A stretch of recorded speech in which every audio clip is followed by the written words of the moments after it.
currently working as BA at Harbinger Systems in Pune. He has overall 6+ years of experience as BA, and his total experience is more than 11 years before he joined IT industry. He has worked as banker for HDFC Bank and Credit Suisse as well. He has experience working in different projects from different domains like banking, insurance, HR tech, and automotive. He has joined us today to share the mistakes the BAs make so that we can learn from his experiences. And you are also most welcome to join us and share your experiences as well anytime. Just raise your hand and join us on stage in case you want to say something. Um, before Rajiv starts, I'd like to appreciate Rajiv because it takes courage for anyone to admit his mistakes, right? And that's a rare trait we see. And for BAs, it sometimes becomes quite crucial that they showcase that trait, right? It's not only that uh, you are admitting your mistakes, but no one is knowing that you are admitting your mistakes. So if you have missed the requirement, admit that you have missed the requirement. And of course, we'll learn more from Rajiv today. Hi, Vineet. Hello, Shipra. Good evening. Yeah, Hello, good. everyone. Yeah, hi, Vineet. Thanks for joining us on stage. Yep. Rajiv, over to you.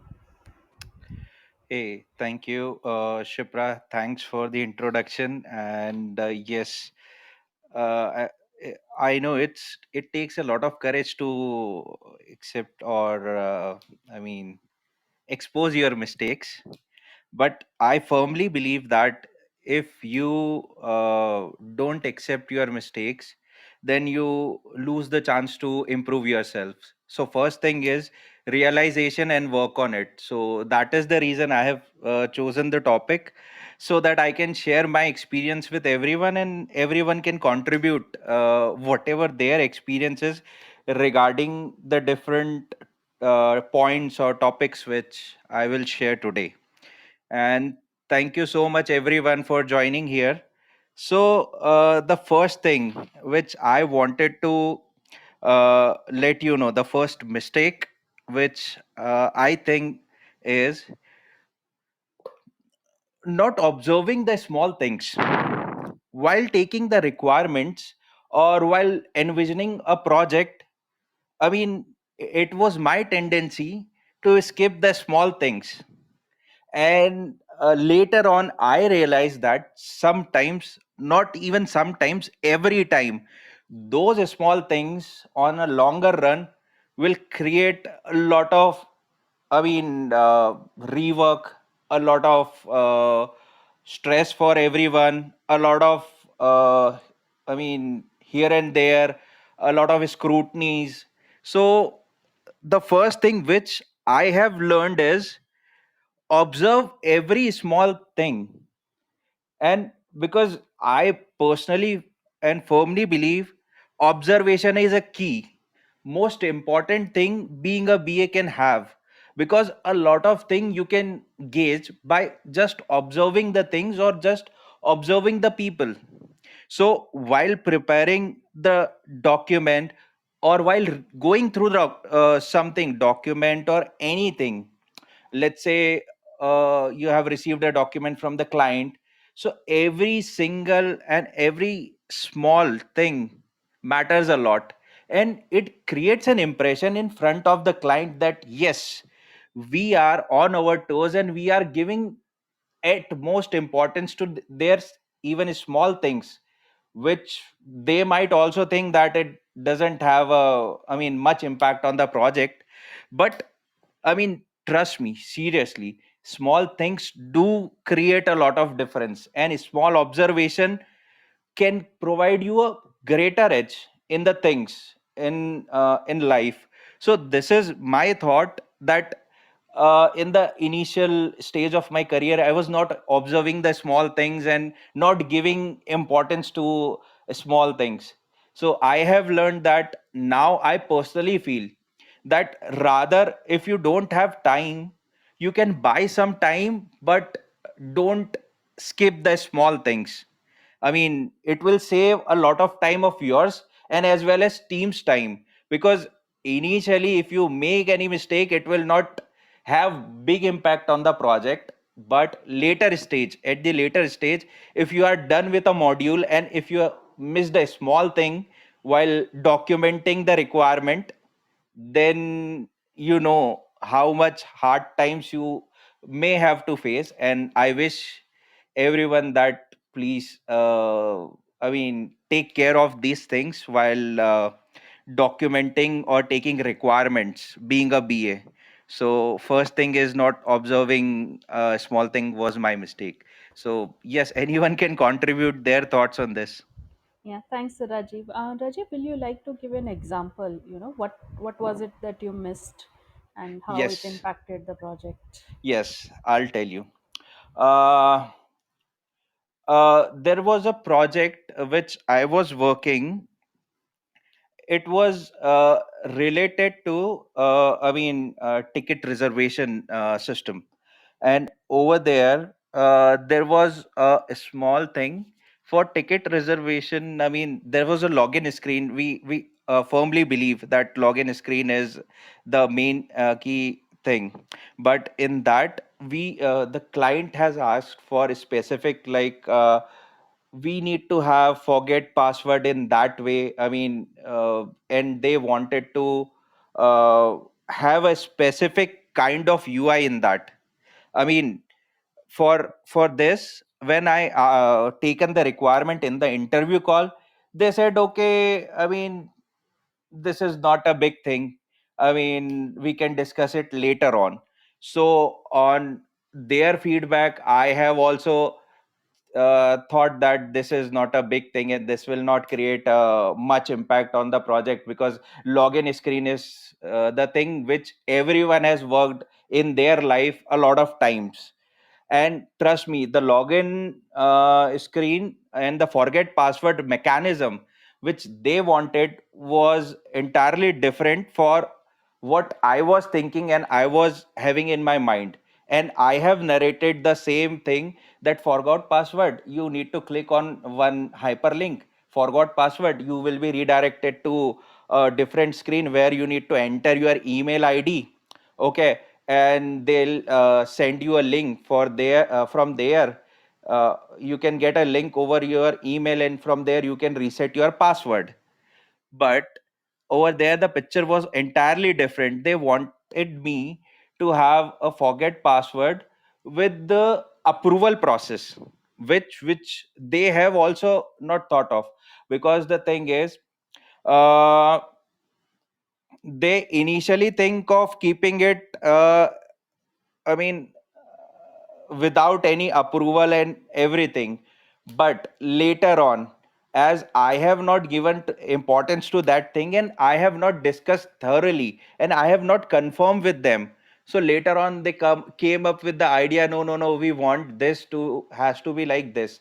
And because of that, we actually miss a sprint delivery.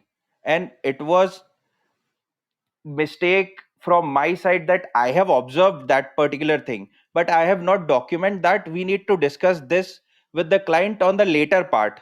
So it cost me, I mean, missing the MVP delivery, which was the thing which I felt is the important.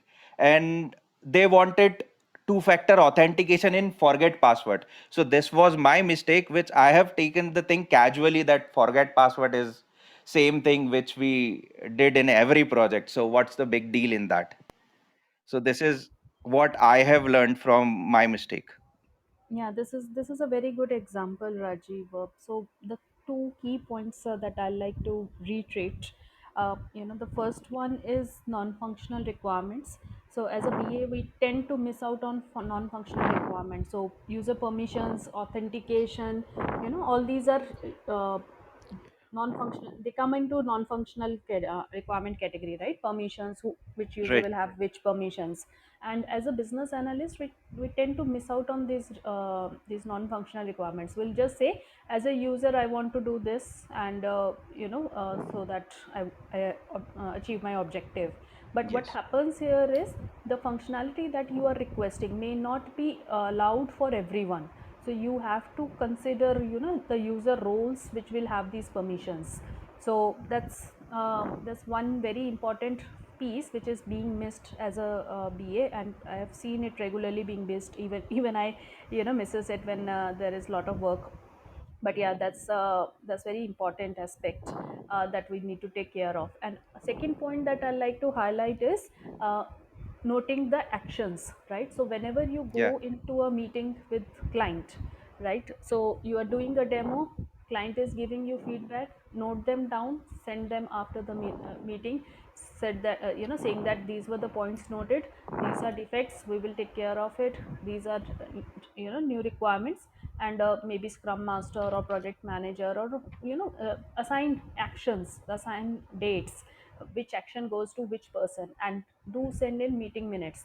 You are doing an interview, you are capturing requirements, note down that I have captured this requirement, but this is not part of current scope and we will take it later. Maybe you have created a backlog item, give the reference for it, right? Yes. So any meeting with client, internal meetings, grooming sessions, that's fine. Of course it is important to note down the actions as well. If a team is asking you to verify something, you have to verify and get back to them, but usually we tend to not forget about those things. But when you go into a meeting with client come, some, I won't say sometimes, most of the time, client overloads you with information, right? Because they do not talk directly in terms of functional requirements. They do not say, I want this functional requirement, I want this functional requirement. They overload you with business requirements. They tell you what the business is like. They start with what are their processes, and what is the scenario they are thinking of. So they overload you with information. And as a BA, because you are closely working with your dev team, your QC teams, your mind is in is hardwired to think about what my functional requirements will be. So you kind of become a selective listener. So what you do is, you you just capture those keywords which relate you, or which you need to capture for your functional requirements, or how the system will work. But the other information that client has given you with regards to their processes, with regards to many other things, how the business works. So again, I am not saying you have to note down each and everything, because otherwise you will lose track of scope. You have to work within a project scope, right? So do not capture everything, but you also need to know what information is important for you, what information is important for project, maybe not right now, but maybe in future. So you have to capture the meeting minutes after every meeting with client. It could be a future requirement going through. So if I take my example, I was working on a project, and client used to give me, I want this, I want this, I want this, I want this. So what I did was, I captured all those points which they wanted to have, and I told them, this is not part of project scope, I have made a note. And it's not like I made a note here and there. So I created a Excel, and I made my notes there. I give as many details as possible, as many details I had. Even if it was an email, I put in the email, as per email dated this and this. So what happened was, after the project got over, I went back to the client, not me, the entire team. We went back to the client and said, here is the list of 100 things that you wanted. Do you want to discuss how many we should take up next, right? And it resulted into an entire years of work. It gave us a new project, or the phase 2 of the project. We picked up 60 requirements out of those 100, and you can see how big the difference was. So uh, you are bringing business for your company, and that gives you edge, right? And that is only possible if you keep track of what client is asking you for, right? So uh, I wanted to reiterate the 2 points that Rajiv mentioned, and trying to change his experiences into learnings for us. I hope Yes. that is useful. And on my part, Chipra, what I did to overcome this situation is, now, apart from minutes of the meeting, I create a separate document which I named it as inputs needed from client document. And Hmm. I keep a note of every single thing which is like fishy and which is not clear from the client at the time of taking requirement. I Hmm. mention that with along with the date and client's comments in that. and Yeah. with the minutes of the meeting I share the link of that particular document with them. So they must be aware that these are the requirements in which we still need discussion, and we are also aware about that these are Mhm. the fishy points. So later on, what happened, when client comes to you, oh, this part is missing, this has been covered in the discussion, so you can let them know that we have initiated the discussion but we haven't finalized it. That is the reason it is captured in the inputs needed from the client document. So this saves you, your organization, and it also create a trust in front of the client by keeping it transparent. So this is what Right. I have learned and I am using it as a Mhm. practice. Yeah, so the journal practice is query log. So you keep a log of all the queries, all the open items, and in your query log, you give a title to the query, which requirement or which particular area it relates to. You note down what the query is, and you note down all the key discussions that have happened with regards to that query, and you note down the status whether it is open or closed, and you also note down the query is currently assigned to which person, right? So that's the industry standard which Rajiv is suggesting as inputs required from client. It could The query log may include items which are inputs required from client. It can also include the queries that client has asked you to revert them back to, right? So client may have asked you to do something, and you need to go back to the client, so you can note down those queries as well. Your technical team may have asked you some queries, your QC team may have asked you what will happen in that scenario, right? So you can track all the open items with relate to the requirements in your query log. The second point that Rajiv mentioned, going back to the client and said that the input was pending on you. I beg to differ here. So, as a business analyst, if you have noted any query, right? If there is any open action with regards to the requirements you are working on, so as a business analyst, it is your duty to go back and figure out the responses for that.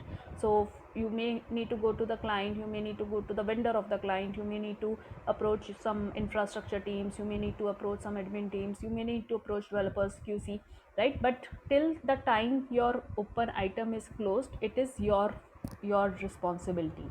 You have to coordinate and get your query resolved, or anyone's query resolved. So client may have asked you some query, you will have to get it resolved, because for client you are the consultant, right? You are the person who is going to resolve their problems, right? So a query or a question is their problem, and as a business analyst you are supposed to resolve it.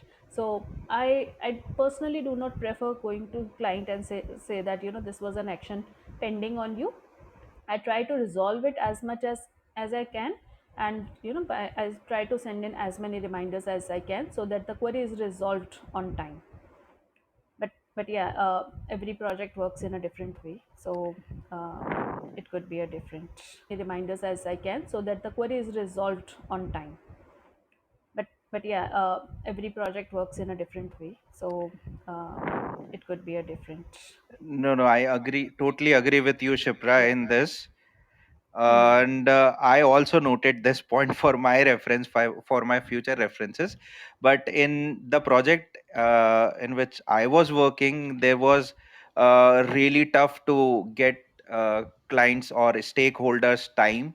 So I mean, it's Hmm. like whenever I tries to follow up with them, they generally never reply back. So Yeah. uh, it's like I have to wait till they get back to us with anything, and then I'll let them know. This is the Hmm. thing. Yeah. Yeah, as I mentioned, each and every project is different, so everyone can have their different experiences. But yeah, it was a very good point, Rajiv, that we should notice small things. These are the small things that end up into a bigger um, messes, right? So Yeah, and so you correctly said that being a business analyst, we tend to, I mean, become more thoughtful in the business requirements, and me miss these small details, which can sometimes, I mean, hamper your sprint delivery even. Hmm. Yeah. So So requirement misses are costly mistakes for the project. We should be aware of this fact. So there have been multiple surveys done, right? So if you make a mistake in your requirement phase, then you you know it impacts the project, let's say 80%. I'm not giving correct figures because I don't know, but if you make a mistake in development, it impacts the project 60%. If you make a mistake in QC, it impacts the project 40%. So requirement misses are the costliest mistakes that happen, and that's why companies agreed. are hiring business analysts to resolve those, or minimize those mistakes which could have happened, because maybe developer is not a domain expert, or maybe developer does not have time to coordinate between client and the technical team, right? So that's why BAs have been brought into picture, so that they can avoid the requirement related mistakes. Yes, and one of my friend to whom I was talking to, he made one point to me that yes, functional and non-functional requirement are crucial apart from the business requirement. That is the reason business analysts are there to help the product owners, because product owners are the domain expert. They know the business requirement correctly, but recording the business requirement and helping them to figure out the functional and I mean non-functional requirement is also an important aspect. That is the reason business analysts are there in the picture. So I Right. mean it makes us a really important person in the chain. I agree, Rajiv. So these days, the trend is saying that we have POs, we don't need BAs. I completely differ to this. I do not agree to this statement. PO is a completely separate role, right? A PO needs to Hmm. research market. They need to closely work with business. They need to solutionize the Right. project and the product, right? So the role is completely different. A business analyst is still required, because to bring the vision of PO into reality, right? Right. So a BA does much more than what PO asks him or her to do. So if I give an example, a PO is giving me a requirement, right? My work is not to just say that PO has given me the requirement. I'll note it down, I'll give the user story to PO and ask PO to approve it, right? My work includes what impact this requirement will have on the entire system, how this requirement will work, what non-functional requirements will relate to this requirement. We took an example. So when we write a user story, we just say as a user we want to do this, right? uh, as a BA, we need to think about which all users will be involved in this requirement, which users should not have those permissions. Are there permissions into the system? Do I need to log a story for permissions, right? So PO just thinks of a bigger picture. BA is the one who needs to think of smaller details, and smaller, the uh, the quality lies in the smaller details, right? So the more you go into smaller details, the better quality you will deliver.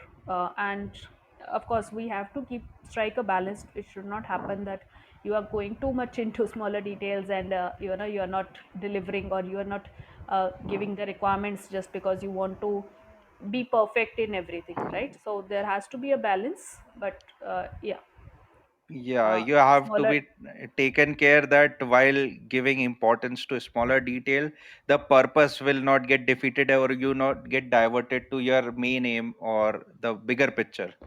Right. So the risk Right. is always there. Yeah. So you have to bring the bigger picture into smaller chunks, and that too on paper, on time. So all Yeah. the elements are very crucial. So we have Vineet with us, and uh, Tiras, Tiramisu has also joined us. Sorry for my Hi, bad Shipra. pronunciation. Yeah. Hi, Vineet. Um, So, yeah, yeah, I Vineet. also have one of the experience to share. So, we were working on a project, and there mostly our focus was on the business requirement, the function requirement. But later on, something came up which delayed the entire project, and from that we learned like we should keep an eye on the compliance thing also. You know, if their compliance thing is expecting a certain behaviors, so later in the beginning, because their legacy system was not fully Hello. compliant, so we ignored the compliance part and the regulatory requirements. But later on, when the team came into the picture, a lot of work increased for the development team. So I would, from that we learned, okay, whenever we are working on the project or developing, yeah, keep an eye on the data and regulatory things also. We are maintaining proper audits of the data change if we are making any changes. So that is one of the learning I just wanted to share. Yeah, thanks, Vineet. And it is a very important learning for all of us for sure, right? So, as I mentioned, non-functional requirements. So, regulatory is requirements also are very important, as important as non-functional requirements. So, for maybe aspiring BAs who are not aware of what are regulatory requirements. So, these are the requirements which are given by government or regulatory authorities. So, in case someone does not follow these requirements, the uh, the person has to pay fines, and even their license can get cancelled, and the penalty is huge, right? So all the regulation related requirements are very essential. So if you get involved in a regulatory requirement related project, you have to be extra careful, right? Because any mistake that you make as a BA may end up into, client have to pay some monetary uh, penalty to the government agencies.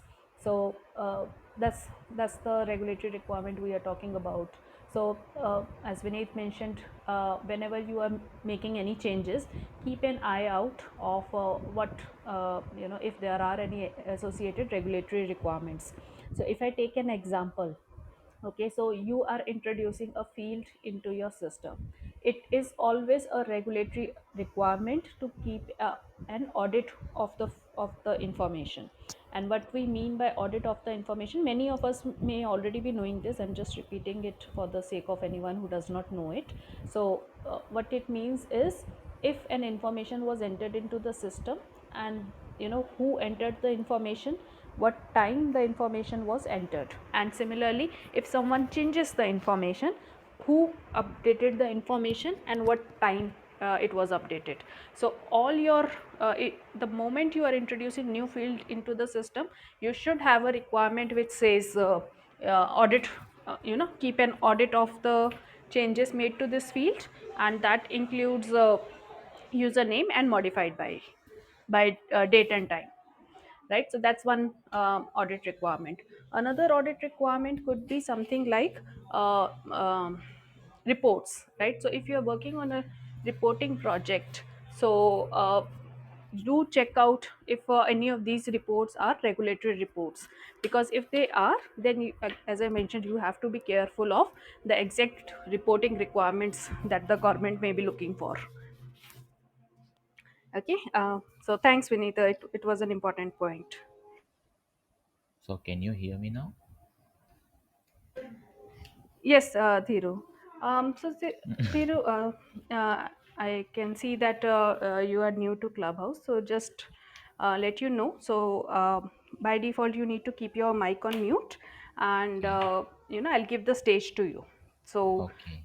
once we complete discussing Vinny's point, so it's first in first preference. So once we finish discussing Vinny's point, then we'll come to you. Of course, we are at end of it, but just wait. So we have talked about regulatory requirements. We have talked about non-functional requirements. So anyone has any questions related to it, feel free to ask on chat, or raise your hand and join us on stage. So far we have received a query, is it requirement traceability metrics? So I'm not sure what this relates to, but maybe it is related to the query log that we discussed some time back. So in case you still need further queries, Ramya, do join us on stage. You need to raise your hand and I'll call you on stage. Over to you, Thiru. Sorry, Tira. Sorry, let me know how to pronounce your name. You can call me Raj. No worries. Okay, okay. So yeah, over to you, Yeah, Raj. actually, I worked in a product-based company. Mm-hmm. So what I mean, you have mentioned few points that instead of BA, few companies wants a product analyst or a product manager. I mean, there are only few companies who use install basis like Workday or Oracle, SAP. So they don't have much development part. Just they do have a customization part, or we can consider Pega also, right? So they don't have a SDLC in place. They just have a customization in product. People who develop the application based on the packaged application, they just customize the product now. So such kind of a company is just they need a product managers. Okay, so what you said is like a business analyst look it out for the small parts, product managers look it out the bigger picture. So product managers who work in a Oracle, SAP, or Workday, or Pega, or Informatica, in such kind of a companies, people who work they have a very broad scope because they know the application modeling part, they know a data flow part. In that case, such kind of a people won't work as a BA or a product managers in a service based company. If they want to work in a service based company, it's like it might be a Infosys or Wipro, they will be on a very high package. In that cases, most of the service company people will hire it's like a business analyst part. If you want to go for a JP Morgan or if you want to go for Pega companies, they will hire a product managers instead of business analysts who have a better knowledge on a product part, because they don't need a SDLC, they don't need a what is application modeling, they don't know, they don't want what is activity diagram, they don't want a what is a data of interest rate. They just want to have a user stories in place. That's it, not more than that. Okay, it's a pretty easy job. If, for example, if a business analyst work for a day for 7 hours, if you go for the product-based company, product managers, if they are creating a user stories, they hardly work for 3 hours, 2 or 3 hours, not even that also. So that's I, what. I won't agree, a single word what you have said. Sorry for that. I am Okay, working okay. on a product. I am involved in configuration for it. I work from 9 to 9. These days it's I'm 12 not hours saying job. that. I'm not saying I'm all not a products. product manager, right? No, no. Yeah, implementation of the products as well, right? I am exactly involved into that, and Okay. it's not an easy job to do. I'll tell you how. Okay, No, one thing is implementation is just not a different. I'm just saying yeah. product manager. I'm not saying I'm not taking implementation part. Okay. Now So my friend product, works. the I'm work my product friend. manager, right? Just give me a minute. So the product manager term, which is used in industry, it is not about implementation of products. It is not about configuration of products.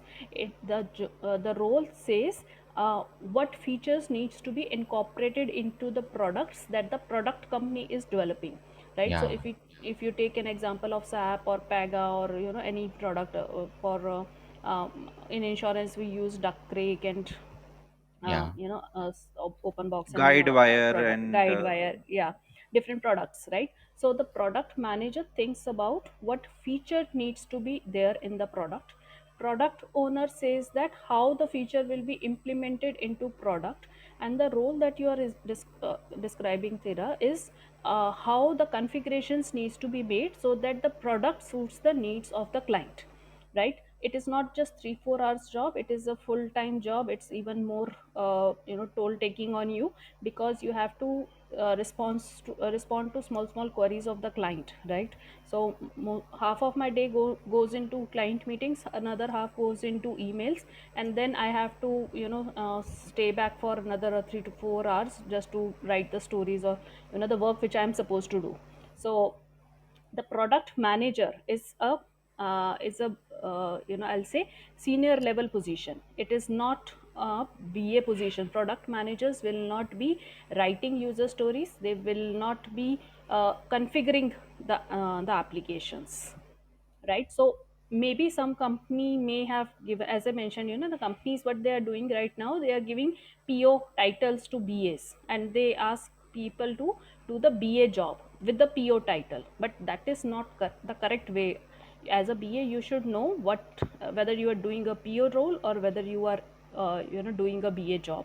And similarly product managers do not write stories, they do not do the configurations. It's just a title, it's not the role or the responsibilities of the role that is mentioned in the agile framework.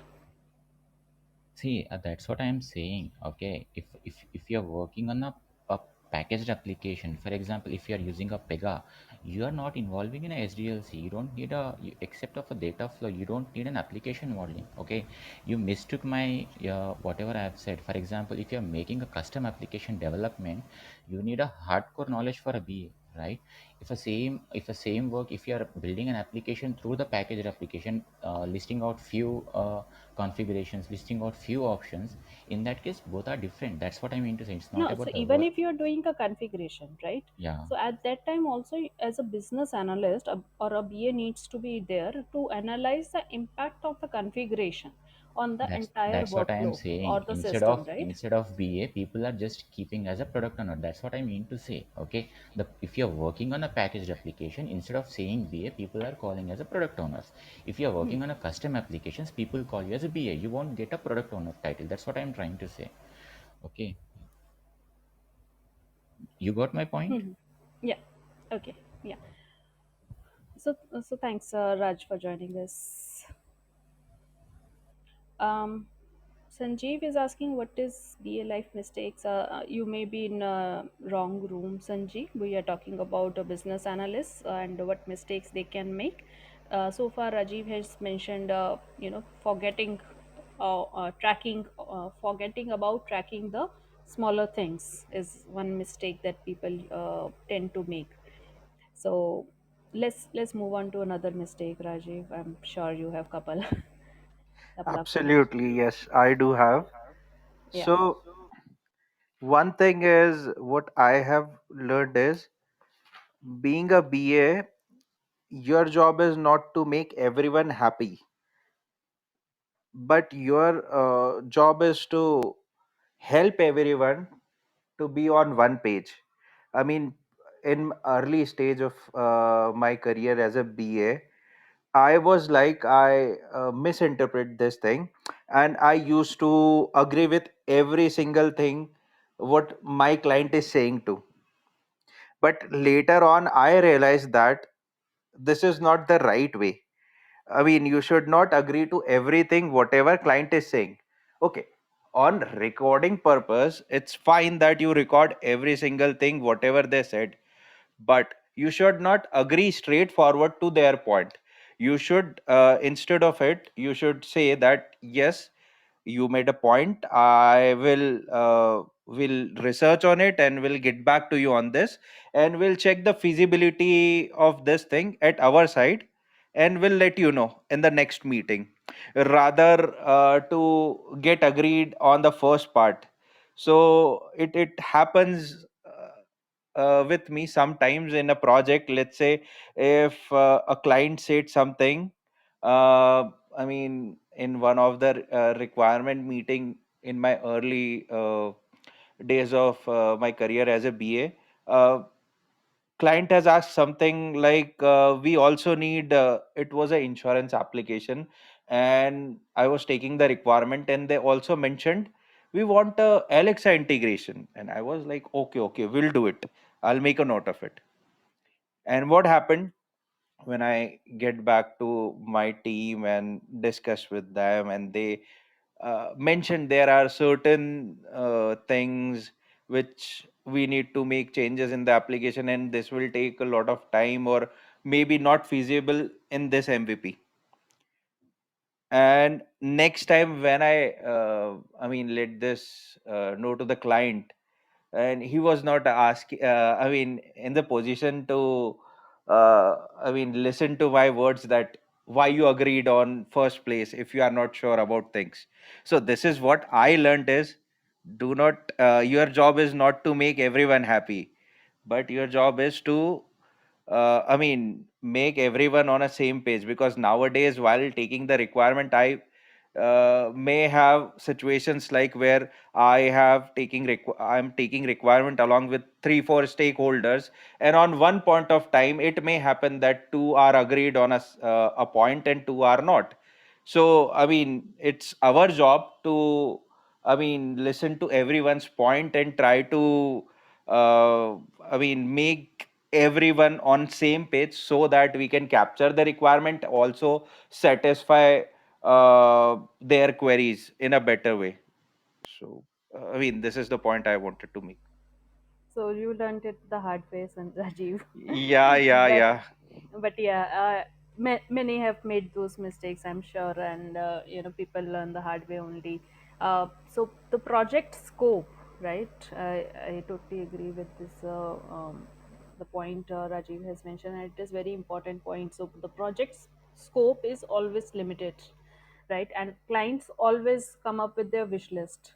So they say they want this, they want that, they want this, they want that, right? So it becomes quite tricky for a business analyst, because he tends to lose what is the scope of the project, right? The BA cannot say we agreed for one field, so we will only give one field, and we will not make it mandatory. Let's say it's a very simple example, right?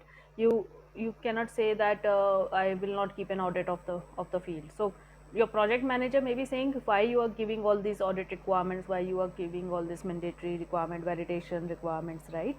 So the client will be like, it's the basic, you cannot have a field just to data enter, you have to go with all the other requirements that come with it, right? You have to be able to delete the record, you have to be able to update the record, and how the system will work in those cases. Audit is another requirement we have discussed. Mandatory behavior of the field is another requirement that we have discussed. So a single requirement comes with a plethora of other requirements, and some of them may be out of project scope. So as Rajiv mentioned, so if they are integrating two systems, and the integration may demand integration with the third system as well, right? But whether the integration with the third system was in scope or not. So as a BA, you have to understand the project scope, you have to understand what is wish list, you have to say that this is a must have requirement and it is included in the project scope, or you have to say no to the client and say that this is out of MVP, or the current scope of the project. And in case you are not sure, take your time, as Rajiv mentioned. Say to the client, I'll get back to you, right? So uh, if if I am doing 1 hour meeting, maybe I have captured 5 points, and maybe for four of them I would have said, I'll get back to you. It's that common. Do not think that as a BA you are supposed to know each and everything about the system. You are supposed to know whether what all requirements are technically feasible. You are supposed to know each and every scenario that the user can have, right? It is just practically not possible. So, as a BA, as Rajiv mentioned, your work is more of a coordination around requirements. So, you have to note down all the points which are associated with the particular requirement, and then get the answers for it. And accordingly, stakeholder management and communication. These are two another key aspects that you have to take care of while discussing on your requirements. In case you have any thoughts around this point, or any if you want to share your um, experiences, do join us on stage and share with us. Did you ever made this mistake where you agreed to certain requirement and then later on realized, or you came to know that this is not technically feasible, or out of project scope? So do share such examples with us. Shipra, I think Ajinkya has raised his hand. Yeah, I'm trying to. I have not received. If you have received a hand raised request, please Yes, accept yes, it. I have. Okay, because I think you joined the room first, no? So I'm not getting all those requests even Okay, after being a moderator. okay, sure. Yeah. Hi, Ajinkya. Ajinkya. Ajinkya, we can't hear you if you're speaking. So this is a common clubhouse bug. If you leave the room and join us again, uh, we should be able to hear you.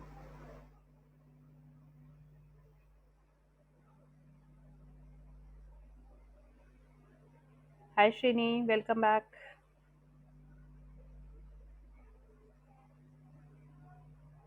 Srini, we can't hear you.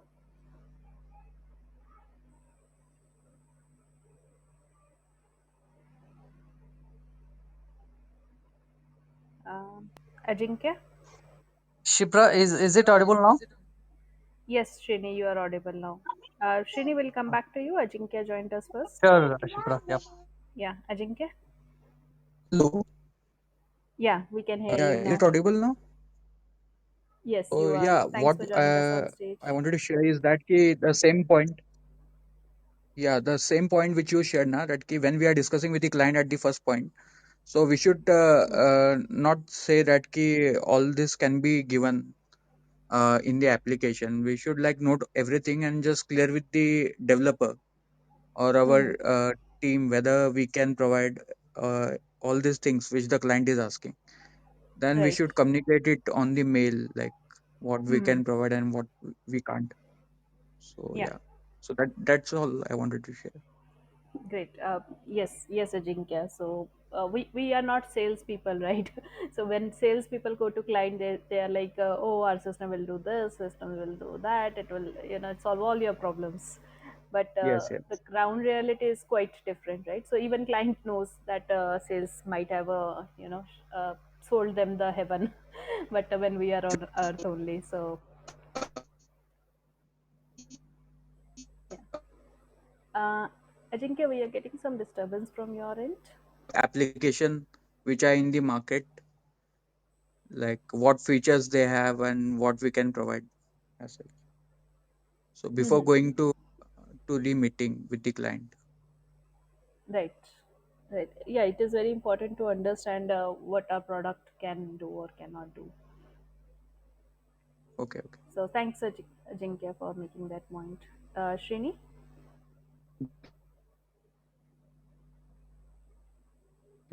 Srini?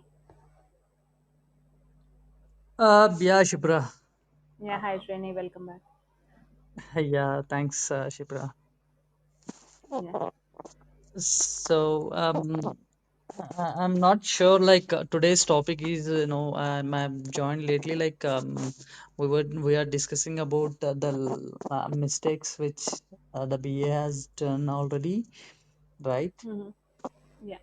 So Rajiv has shared, basically two mistakes so far. The first one is not observing small things, and second one is saying yes to everything, Mm-hmm. right? Or trying to make everyone happy Mm-hmm. when it is not practically possible. So. Yeah, yeah. So, yeah, in that case, what my in my life cycle and the work perspective which I've been worked and few times which I faced something like this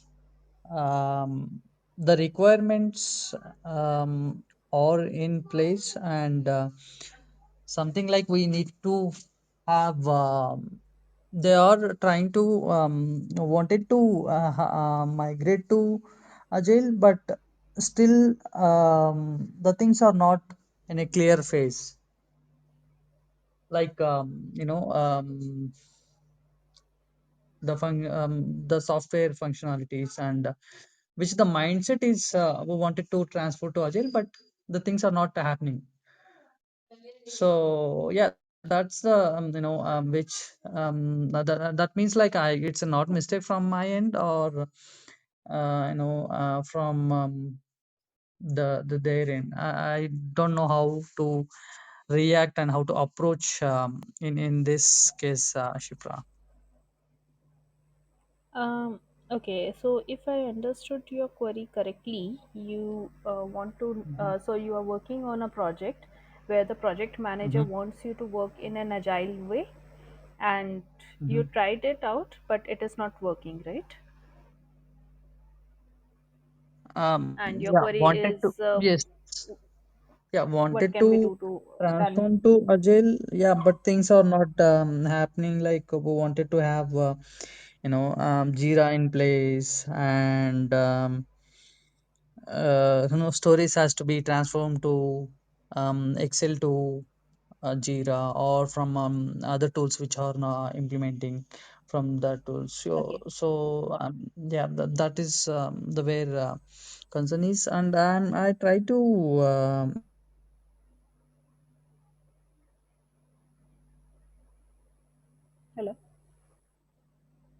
achieve in order to have in order to get the scope out of it, but things, it's not really worked. What is the Okay. best So practice or best technique which we can yeah. to So Srini, fulfill so this? Srini, the yeah. Am I audible? Yes, Shipra, Yeah, you yeah. are. Yeah, okay. So Srini, I need to understand, what is going wrong better from you. But today will not be the right forum because we are discussing it, discussing some the BA mistakes with Rajiv. It is a related question, I agree, but this needs a wider or a longer discussion, right? So I am planning an open forum session Mm-hmm, next week, so you can ask mm-hmm. your query in that forum, and I'll try to sort it out for you. Okay, if you can Sure, wait sure, for, sure, yeah, if you can wait for sure, another sure. week, please. Not an issue. Yeah, Yeah, because just because it will take longer discussion, right? And if we go into yeah, that yeah, discussion yeah, right yeah. now, Got it. yeah, it Yeah, will we will not be able to complete the session with Rajiv. yeah, yeah, yeah. Yeah. And Shivam, again, you are asking for tools that BA generally deals with at different stages of project life cycle. So that is off topic. The topic is not BA tools. We have already covered the topic about BA tools in one of our previous sessions. I can summarize it for you, but let's not do it today. Please join us again next week, Saturday, 9:30 p.m. IST, and I'll answer your query then. So join us on stage and ask your question on next Saturday, and I'll answer it for you. I hope that's fine. Okay. So Jay has joined us. Hi, Jay. Jay, you there? You are on mute.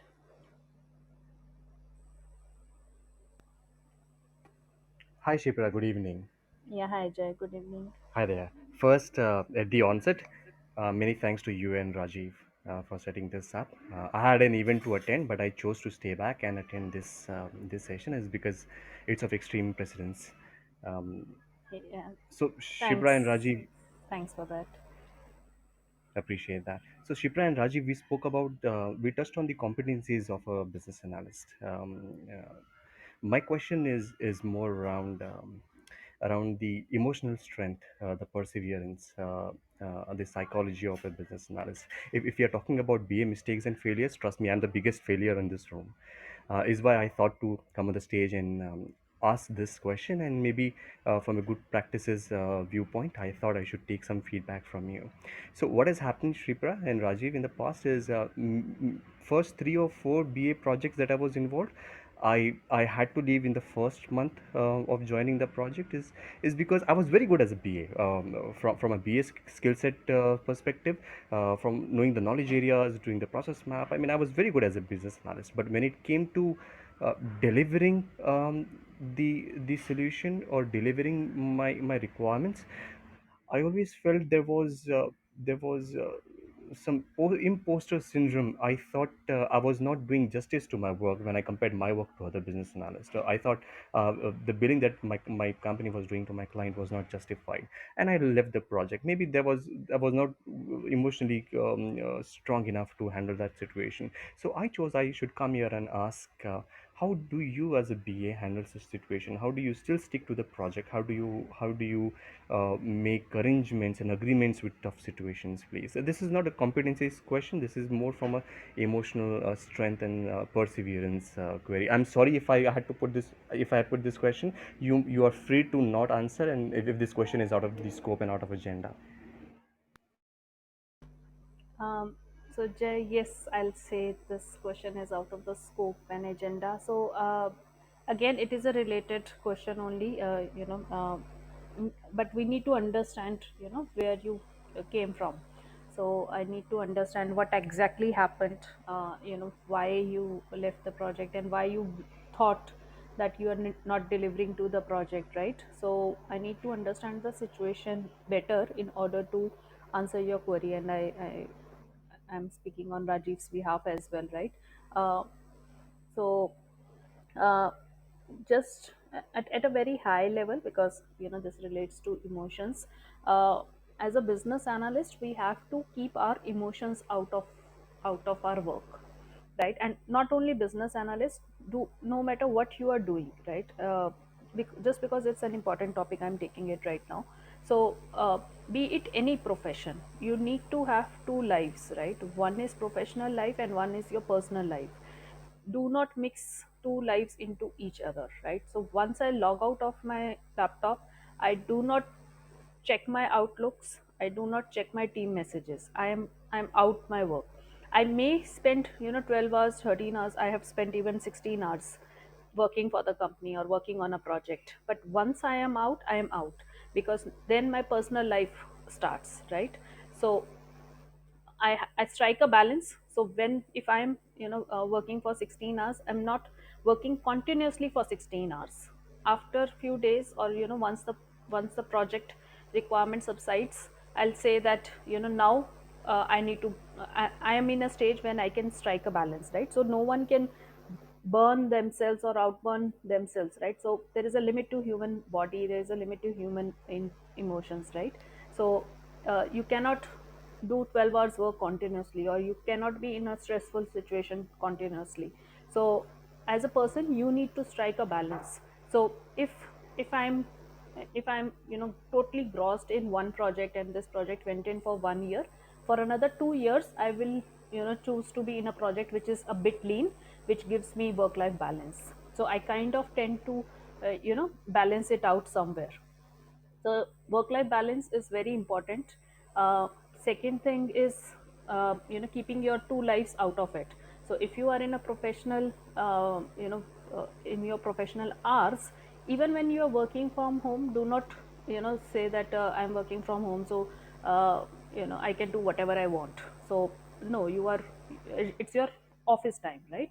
And similarly, when you are out of office time, it's your personal time. Watch TV, watch Netflix, play games, or video games, spend time with your family, do household chores, sit with your kids, help them in the homework, or do whatever you want. But do not log in to check, if you have received an email from your client, if you have received a message on your Teams or Communicator, or Skype, whatever it is. So balance is very important, but of course I need to understand why you believed you were not able to deliver better, in order to answer more. So if you can please raise this question with me again next week, we can try to understand it better. Shipra, I But think you got the essence of my question. Thank you so much. We'll take this up later in this session, maybe next yeah, session. Appreciate yeah, your response. Thanks again. yeah, I've raised 2 points which came to my mind immediately, but of course every situation is different, right? So but I can feel that where you are coming from, and believe me, you're not the only one. There have been many in a similar situation, where they might have been kicked out of the project, right, because they are not delivering. So they might have felt that they are not delivering, right? So we all go through those times, right? But what is important is and that's the initial statement that Rajiv put in when we started this session, is learning from your mistakes. So everyone make mistakes. The uh, the only person that learns from it and move ahead, right, is the person who is successful. If you feel that I made a mistake, I'm useless, I cannot do anything, or if you start bringing all those negative emotions in you, right, believe me, no matter how much anyone helps you out, or no matter how much anyone teaches you or makes you learn, things are not going to go the way that you want them to be. If you want the things to go that way, you have to start thinking about those things, right? You have to start thinking positively. So I'll stop here for the time being, No because problem. otherwise, And I wanted to add one more point over here is, think in a that way that we BAs are tend to look for solution, not the problems. That is the reason we are here. So I mean, you have to shift your point of view for about looking at the things. I mean, there may be problems are everywhere, but if we try to look for the solutions, might be possible you may get a solution but which is not a worthy enough this time. But if you slowly if you build a habit, definitely you'll find a solution any circumstances of your life. I mean, I'm not talking about being a BA, in your personal life as well this applies. I mean, if you got a habit of looking for the solutions, then definitely, I mean, from anywhere something will came in your mind. This is how it works. This is my personal experience. So Yeah. that's all from my side. No, very, very well said, Rajiv. Yeah, so that there is no problem which does not have a solution. Every problem has a solution. It's just that we have to look for it. It may not, it may be, in front of your eyes, or it may not be in front of your eyes. It may be hidden somewhere, or it is something that will just, you just need to give yourself some time, and the problem will pass away with time, right? So every problem has a solution, and we just need to look for it. Very well said, Rajiv. So Jay will take up this topic again, Sure. and Thank you for your response, next week. Rajiv and Shipra. Sure. Thank Yeah. you. Thank you. Yeah, thanks. uh, so just in interest of time, we usually close the room at 11:30, and I think Rajiv is struggling to find some time. So over to you, Rajiv. No, it's perfectly fine. I mean, I thoroughly enjoyed the discussion, and yes, we are here for a healthy discussion. Yeah. So that is absolutely fine. Mhm. So, next point which I wanted to make over here is knowing what not to do is really important. We all know what we needs to do in our job role, but I mean, over the period of time, I have realized the importance of this thing. If you know what you should not do, it makes your life really easy. I mean, you said, there's a scope creep. Client wants to have something from the wish list to your project scope. So if you are aware that this is something which has to be in wish list, it makes your life and your team's life much easy. So it's really important that you should know that what is it to say to no at this point of time and what is not important at this point of time. So what I usually do is, if I see something client wants to take something from his wish list to the project scope, or something which I feel is not that much important in the context of the MVP which we are delivering, or it may hamper our delivery. So I'll personally ask the client to have $100 bill method, that if I'll give you $100, tell me how much money you will spend out of 100 on this particular requirement. So in that way he'll also get an idea that, hey, am I giving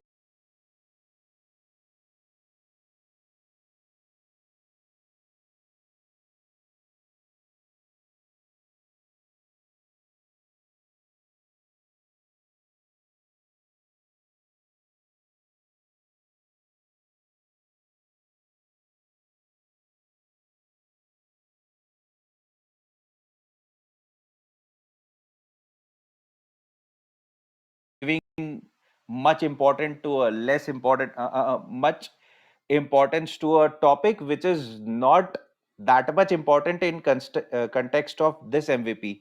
So this is, there are a number of ways. If you are clear enough that this is, we will not going to do in this MVP, then only you will be able to satisfy the client. So knowing at the first place what not to do is really important. Yeah, over to you, Shipra. Yeah, another great point, Rajiv. So immediately an example came to my mind. So I was working on this application, and I was discussing with actuaries, right? And if just to explain, so actuaries are all these mathematical people, right? So what they wanted was that in certain pricing related fields, they wanted an Excel functionality wherein they'll say equal to 2 into 2, and system should give them 4, right? So they wanted us to build a calculator within an application. And it took me a while to understand what the client wants, right? Because I was thinking he's talking about some complex logic or something like that, and all he was asking for was a simple calculator within an application, right? But I knew that this is a completely wish list kind of a requirement. So I told him, let's add it to backlog, and we'll do it once we have introduced the fields, right? So let us go with the introducing the fields first, and see how the other calculations are working and how the system is working, right? So we can build in some calculations for you within the system itself, but let's not make every field as a calculator field, right? So um, that's the example that came to my mind, because that is very common scenario where we tend to have a wish list, and client tend to have a wish list, and as a BA we have to know what requirements we have to take and what requirements we have to pass on to the backlog. I won't say not to do, I'll say pass on to the backlog. So just note down everything that client is asking for, even if you believe that it is a wish list, because you never know. Client may be ready to pay for it in future, and even if it is out of $100, even if client is giving you $5, still you are getting $5, right? So never put anything out of mind, or out of the requirement log. So just have everything in, and maybe sometime in 3-4 months time they'll review the list and they'll say, oh, this is not required, let's close it out. But don't as a BA, just don't say no to any requirement that is coming your way. You never know. Yes, and I wanted to add something in your point is maybe let's say something is having importance of a $5 right now, but you never know in future the importance of that particular functionality may go up and it will have a importance of, let's say, 40 or $50 as well. So you if you close that particular requirement and if you cannot record it in the backlog, you miss the opportunity to encash something big, or you just I mean let's say you miss the scope, I can say, on which you can encash a next version or next increment of your whole project. So that's really important to have at least every requirement which has $1 importance right now in current situation, because sometime it may happen that on a larger perspective you may feel that this is on the larger perspective in the application, this is let's say making a calculator is just having a really less important or having less priority task. But at the later stages you might not be aware that with the help of calculated they wanted to convert it into a mechanical calculator, and with that they wanted to convert it into a EMI calculator or something else. So you never know the possibilities. So it's really crucial to record every single thing. Yes, Shipra. Yeah, thanks, Rajiv, for substantiating it. So Tushar has joined in. Hi, Tushar. Tushar, you're there? Tushar, if you're speaking, we are not able to hear you. Please leave the room and join us again. Parikshit, let's see if we can hear you, Parikshit.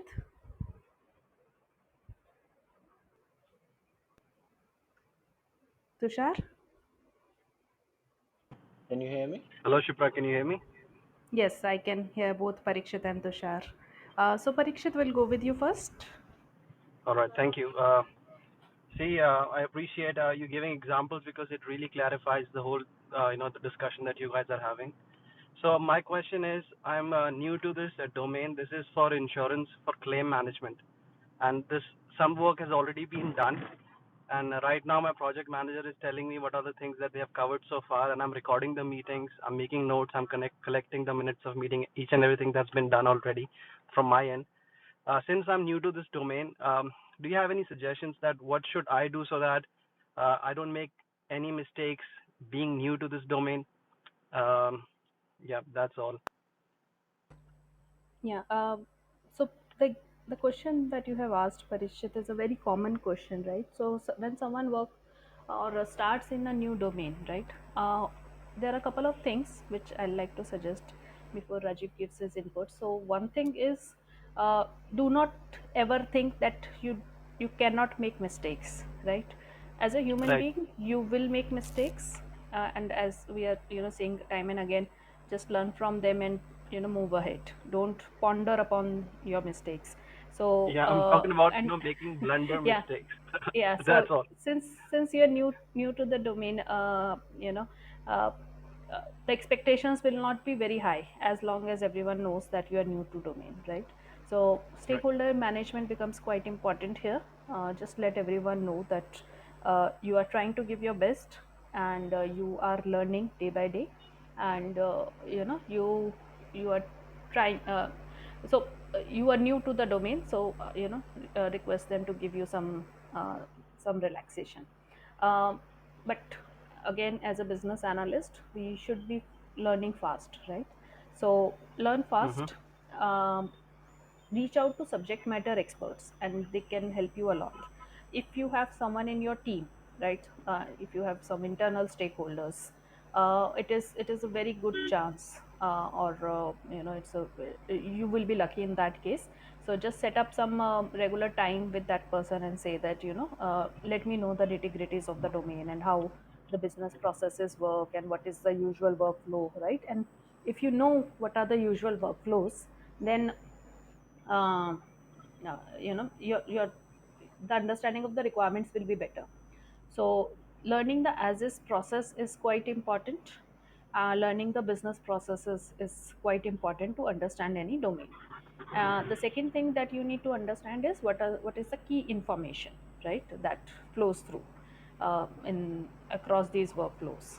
And there will be, in any system, right, there will be thousands of fields, like at least hundreds or thousands of fields.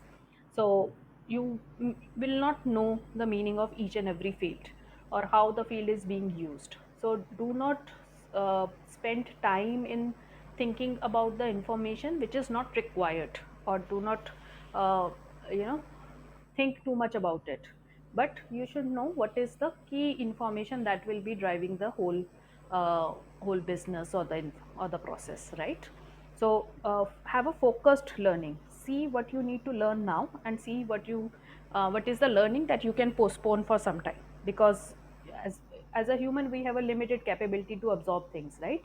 And we will learn things only when they are repeated again and again and again. So domain learning, an entire domain, is not one day job. It is not even a 1 month job. You will need at least a year or two to understand and grasp the nitty gritties of it. So at this point in time, the what best you can do is be a business analyst. Do not be a domain subject matter expert, right? So a good BA needs to have both hats: a good business analysis hat plus a domain subject matter expert hat. But at this stage, understand your limitations, and you are not domain subject matter expert here. So take help from domain subject matter experts who are there in your team. If you do not have anyone in your team, you can even ask the client to schedule an hour or 2 hour session with you, just to go through what is the process they are following in their day to day work, right? Or in their uh, or what is the current processes in their system. And again, as you mentioned, learning what has already been implemented or what are the ongoing discussions is important. So your current focus should be on what is my day to day transactions which are going on, right? So what queries are floating around, what are the current open items.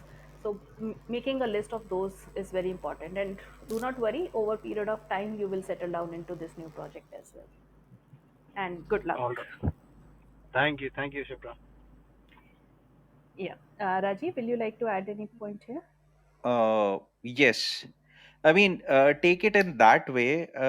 Domain knowledge is something like learning a new language. I mean, it takes a lot of practice. You may made a lot of mistakes, and I mean, it comes over the period of time.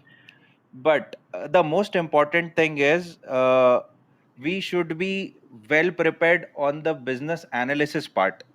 And if we are, I mean, best, we will show our best capabilities on that side. We can even buy some time from the client or the stakeholders. So this is something which I need to go back and check the records, and I'll brush up my knowledge on this and I'll get back to you, so they'll understand. Because if they are satisfied the practices which you are following, being a business analyst, which is the core job role, I must say, of yours, Hmm. then definitely they will understand and they'll give you some time. This is how I mean, approach to a new domain when I tend to learn anything.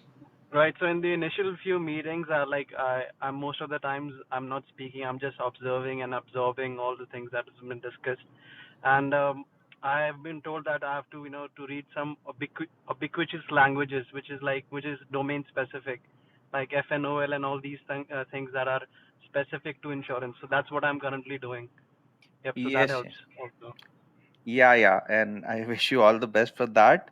One thing Sure. I just wanted to add over here is while learning anything and how I look to the mistakes, when I make a mistake being a BA. I envision myself as a stock. I mean, everyone has heard of a stock market. So I envision myself a stock of a company, or I am a stock. And if I made a mistake, I envision myself that, oh, this makes It's my falling. value go down. Yes. Correct. And if I learn from that particular mistake, I ultimately think that yes, this will make my value go up. So this always motivates me and always encourage me to learn from my mistakes. So this is my way of visualizing it, so everyone can have their ways of thinking. Yeah, Very, that's all from my side. very good Thank you, example, Rajiv. Rajiv. Yeah. Thanks, Rajiv, and thanks, Parikshit. Tushar? Yes, Shipra. Am I audible now? Yes, you are. Please go ahead. Hello, Rajiv. So, just want to Hi. know something. Speaking about requirements, from the previous sessions, I know that the people like team members, product owner, developers, and senior BAs are the people whom we can contact before saying yes to a requirement. So, just want to know that are there any other important people or ways so that we can reduce our mistakes while taking a requirement? See, what I believe over here is, I mean, there's no set of rules while taking. While taking a requirement, this will comes over the period of time. I mean, in my case, this is how I learn. I mean, I made a lot of mistakes in my initial days, and even frankly speaking, there was no one actually to guide me about the right process, because I have started my career from a small company, and over there I was handling multiple role. I mean, a BA and a BD. I mean, business analyst and business development as well, and some part of the project management as well. So, I mean, in my case, I have tend to learn by observing people. I mean, because it depends from it varies from project to project how many stakeholders are there, and it varies from situation to situation to whom you should approach, and it will come from the observation and experience only. That is my input on this. I mean, I hope, Shipra, you have some other thoughts for Tushar.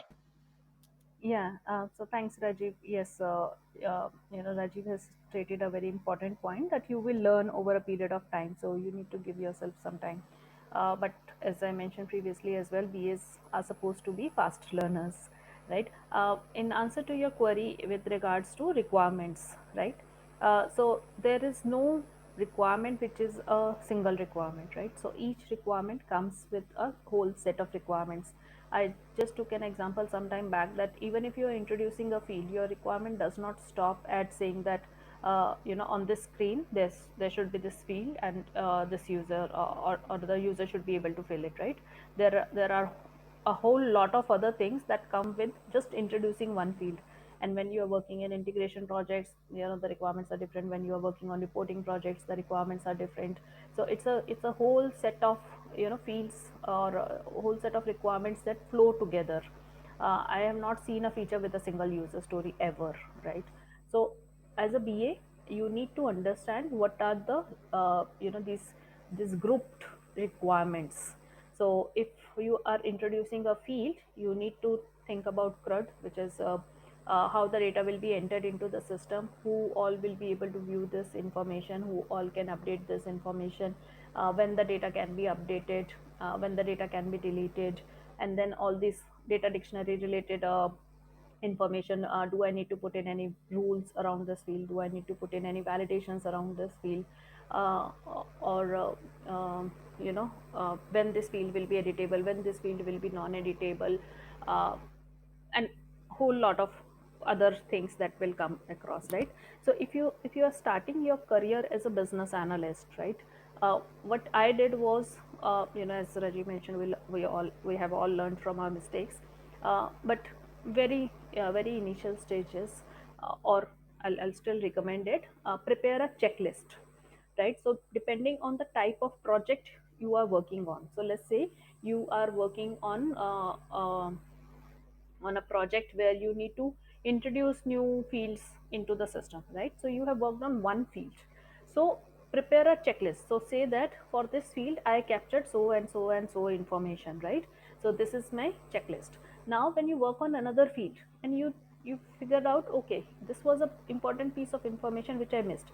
So for example, you missed out the permissions, right? So in the first field that you worked on, you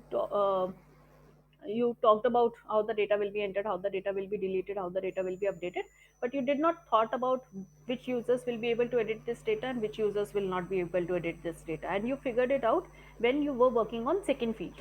So immediately add this permission requirement to your checklist. Then third requirement came in, it is again introducing new field, and at this, when you were introducing new field, someone informed you, you are supposed to audit the fields as well, right? So you get this feedback, add it to your checklist. Now what will happen is, when you're working on fourth requirement, right, you know that you need to look into user permissions, you know that you need to look into the CRUD about the field, you know that you need to talk about audit of the field, right? So your checklist is prepared, and this is how you will learn and how you will improve on your requirements. That's tip number one. Another question that you asked is, who on a requirement, who all should be giving you inputs, right? So the first one is product owner. Of course, he will be giving you a high level picture of what he wants in the system. You need to solutionize it, right? So the second source of input will be your technical team. They will tell you, so after you have done the solutionization, you prepare a list of requirements which you are going to give to the technical team and ask them to review it. So what they'll do is, they'll tell you what all requirements are technically feasible, what all requirements are not technically feasible, what all requirements are uh, are something which is possible but will increase the scope of the requirement, right? So you will get all these inputs, and that those inputs will help you decide, the next way forward. Third person that you need to go to is your QC team, right? The QC team is testing the system. You have newly introduced the team. QC team is testing the system, maybe let's say from last 1 year, 2 year, 3 years, right? So they are very well versed with whatever, wherever the system can break. Give your requirements to them and say that, what are the mistakes in this requirement? Tell me if I'm missing any scenarios. Have you seen any other scenarios being happened in the system? Or how will you break the system? What all will be your negative test cases? What all will be your exceptional flows, right? Include all those in. in your requirements itself. So if the system can break, you you are supposed to write a requirement to say how the system is expected to work in that situation, right? You cannot avoid the breaking of the system. Let's say you are integrating with another system, and another system is not giving you any input. So you don't know, or you cannot say that the other system will give you input all the 100% of time. In that case, if you have not received the input from the other system, do you want the system to give a yellow page with the technical message, or do you want the system to give you a user friendly message? And then once the user friendly message is received, how you system to want how you want system to proceed further with. Do you want system to stop the processing altogether? Do you want system to allow user to move ahead even without that integration, right? So over a period of time, you prepare a list of all these checklist items, and go to technical team, go to QC team, they will give you inputs. If you have any BAs in your team who are doing a peer review for you, they will of course give you inputs for your requirements. And in case you have any doubts, right? So let's say if a team has said that this requirement is possible, but it will increase the scope, right? So in that case, you need to go back to your project managers as well to say that, uh, can I bring this requirement into scope? It's a must-have requirement for the client. Or say, if you know it's a wish list, then just move it to backlog and leave it at there. But if you think as a business analyst this is a must-have requirement for the client, say, go back to your project managers and ask for more time, or inclusion in the scope. So you, as Rajiv mentioned in the beginning of the session, you are a coordinator, right? So you are not a yes man. I hope that answers your question, Tushar. Yes, yes, Shipra. Thank you, Rajiv. Thank you, Shipra. For doing this. Yeah. Okay. Okay. Over to you, Rajiv. Yeah, thank you. So the next point which I wanted to mention here is, uh, what I have learned is, as everyone says, it's like nothing is free. But I must say, your kindness or your research is, because what over the period of time, what I feel is, when you, apart from the people who are working on the project, when you put extra effort in your own research, and if you came up with something, so in any point of time your efforts will get rewarded. So I mean, always, if you have time or if you have that window to research on personal basis on any topic, I mean, let's say if you are working on any requirement for a domain which is not familiar with you, or something or a functionality for which you think, I mean, we can have some more third party integrations. So, whatever time you spent in your research will give you a reward more or less, I mean, in the longer period of time. So, don't hesitate to put your own effort apart from the what product owner will say to you, what your other stakeholders mentions to you. But if you came up with your own research, it creates a really, I mean, good impression, and it creates your own value within the requirement group.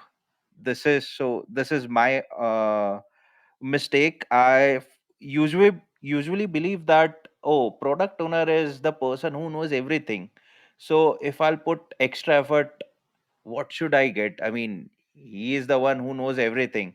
So, I mean, if I'll put my extra effort, it will get wasted. So, it's better I should put my effort in something else. But over the period of time, this thinking of mine has changed. And trust me, if you have genuinely put efforts in anything, uh, I mean, it will get rewarded and it will get noticed by the people. And I'll give you an example. When I was introduced to insurance domain, and it was new to me when I was assigned to a project, and out of my curiosity, I mean, there are few terminologies which I was not familiar with. So out of my curiosity, that moment of time, time allows me, so I have uh, read few of the articles, and I have read the even the American insurance manual as well. I mean, it totally depends on you. I mean, there may be n number of ways to get the knowledge, but it's really important. And when I came up with something while product owner was narrating the requirement, and there was a I mean regulation which recently came into I mean picture. As I have read the manual recently, so it was there in my mind. And when the product owner finished, I instantly made a point that this was the case was there priorly. Now this has been changed to this, and it grabs attention of everyone. And later on, when I gave them reference and showed them that this is the thing which I have read from my side, and this is where I wanted to on the basis of this I am providing my inputs, so this will instantly get recognized and you will be rewarded. And also this will boost your confidence in immense way that yes, I am contributing something, I mean, beyond my capabilities, or I'm learning. So this is the point which I have learned over the period of time, that your research is also important. I mean, no one is, I mean, yes, he's subject matter expert, he knows more than you, but there is always a scope of the improvement for anything you are working on. So never lose the opportunity to have your own research handy with you. That's all from my side. Uh, Yeah, another great point, Rajiv. So I'll put it as we are business analysts and our work is to do business analysis, right? So Rajiv is talking about research, and that is knowing about the business, right? How the things are going on right now. And the second aspect of it is business is analysis. So knowing how the requirement is going to impact other areas, right? What is the impact analysis, what uh, uh, exactly is required, right? Analyzing the problem statement and providing the solutions. So business plus analysis are the I'll say foundation of our work, right? And it is very important to know both. And how you can know both is by learning, unlearning, and relearning. So keep on learning. A BA cannot succeed if a BA says that I will only do what I know, right? You have to constantly learn. You have to constantly evolve yourself. If you're working in waterfall model and you are saying, I need not know agile, alternate also, right? You are working in an agile model and you are like, everyone is talking about agile is in trend, I need not know waterfall. So that is a attitude which will not take you places. The attitude that will take you places is, i I know agile, so why I don't know waterfall, let me at least learn waterfall in theory, right? You never know when the trend comes back, or something new comes back on the basis of waterfall. So you it's just a very crude example, right? I didn't want it to take any domain specific example, that's why. But business analyst is supposed to evolve, be an evolving person, right? Only then you can provide solutions. If you do not know what business problems people are facing right now in the domain you are working on, you cannot solutionize anything for them, right? You need to know the problem statements. You can know problem statements only when you know about what's going on in the business world. It may not be always possible. Let me be practical about it. If you are working 8 hours a day, you may not get enough time to do the research and all. But even if you are not doing that, whatever work you are doing, right, your day to day work requirements, at least analyze them properly. Do not think that I have added a field and that's my work is finished. You need to know the how this field is going to go downstream, why this field is being introduced, how the clients will be using this field, right? Does this field need will be impacting any other field or any other calculations in the system, right? Why I've introduced the field in the first place. So you need to know the in and out of that requirement. Only then you can add, you are doing value add. Otherwise we are just scribbling whatever product owner is saying, right? You are not a business analyst if you are just writing it down. We used to have these typing people previously, right? They used to just type in whatever was given to them. So are you that type, typist person? No, you are not. You are a business analyst. So prove your worth, do the analysis, know the business, and then go to others. I hope that makes sense. Yes, and I wanted to extend your point, like, yes, learning about waterfall. So certainly it will help, because if you only know agile, then you'll not able to compare it, where to use agile and where to use the waterfall. And you will only able to do it once you know both the things, that what is waterfall and what is agile, and what is fitting in my project and what best suits to my project. So this is really important to at least know. And when you need to compare two things, you will then only you only able to fairly compare them once you know, I mean, pros and cons of it completely. Rather, it will be a biased decision or biased analysis, I must say. So this is a really crucial thing to do, being a business analyst. Yeah. Thank you. And I hope Srini is listening in to us because he asked this question, during this session. I'm trying to implement agile, but things are not working out. So let's understand Srini next week, and understand why the things are not working out. Whether implementing agile in your project is a good is even a good idea or not, right? So as Rajiv mentioned, unless we know what is waterfall, what is agile, what is extreme programming, what is Kanban, right? We do not know what is a good fit. And And yeah. let me tell you, the trend has come that now few of the companies started using hybrid model. We need to analyze for which module we should use a waterfall, and for which modules we can have the agile. So in Yeah. a complete project, we are working on both the methodologies. So you Hmm. never know whatever will be there in the future. So you have to be prepared for everything. So Yeah. it's great to have knowledge about things. Yeah. Okay, so just a quick reminder to everyone, we will be closing our session at 11:30, which is just 18 minutes from now. So in case you are having any queries but you are shying away asking them, this could be your last chance. If the queries are related to BA mistakes, or if you want to share your experiences, do join in. This is kind of a last call. Otherwise, if you have any other queries, I will be doing an open forum next week. I hope Rajiv, you will also join us. Yeah, And sure. yeah, and we'll try to resolve your queries based on my experiences. So uh, I'm not saying that I know everything, but I'll just share based on my experiences. Uh, so we can take up your questions next week. Certainly. I mean, it's like I wanted to make my stocks go high.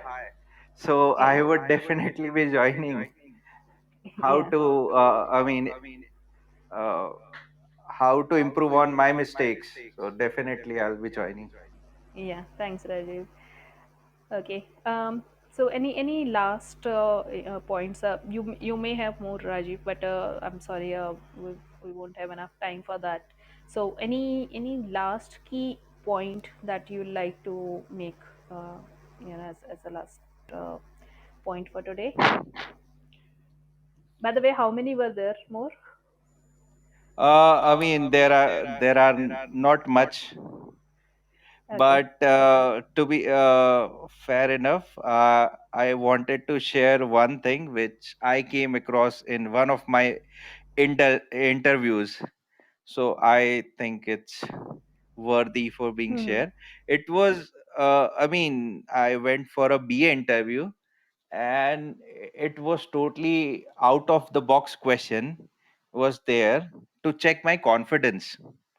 So it's a really interesting thing. I wanted to share it with you.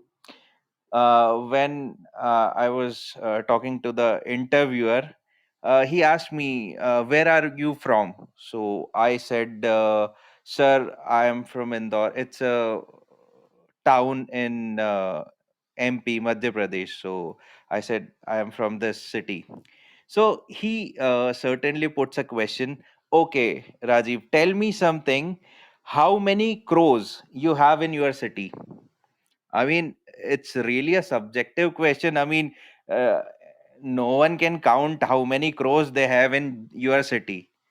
So, I mean, it's like they are checking your confidence. So, I randomly said a number, sir, it's 2753.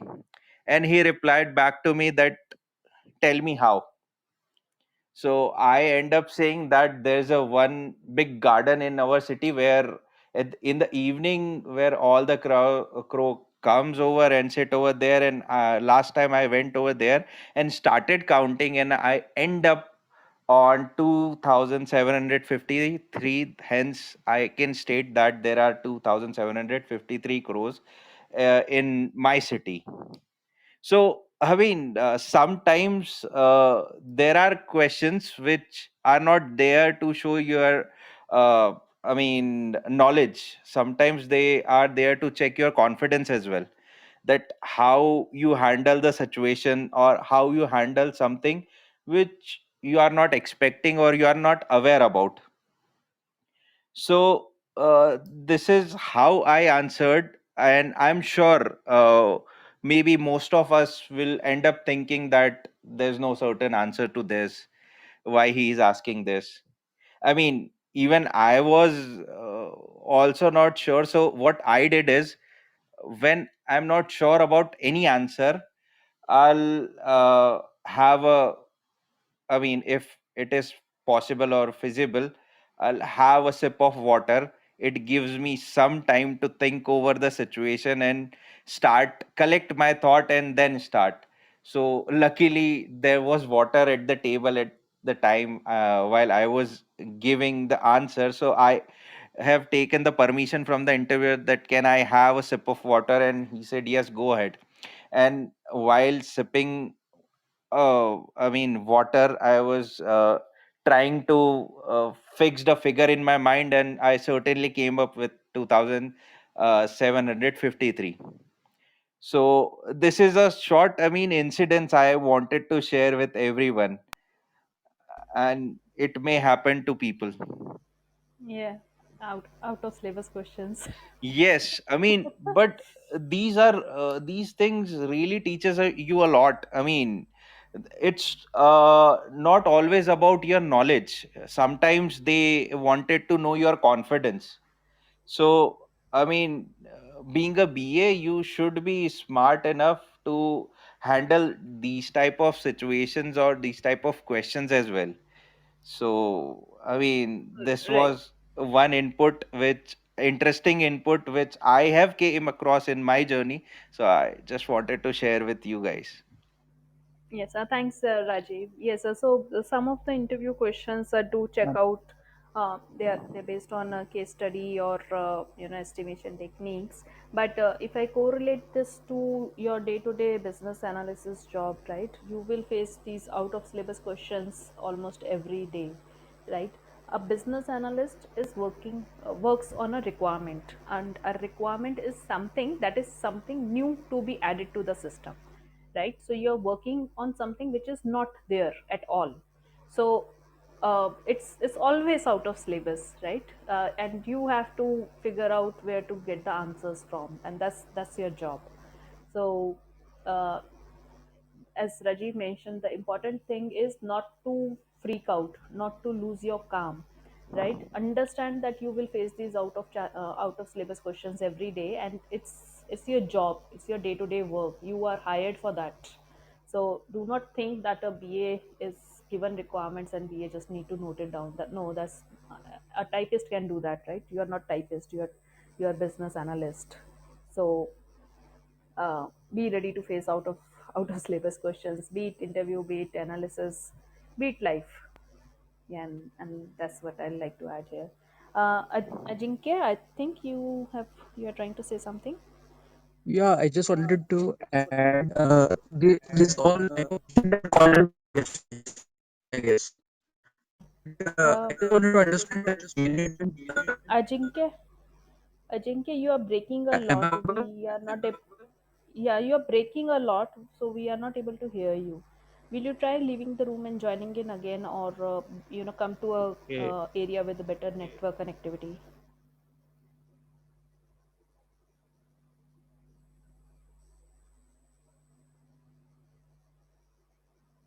Hello.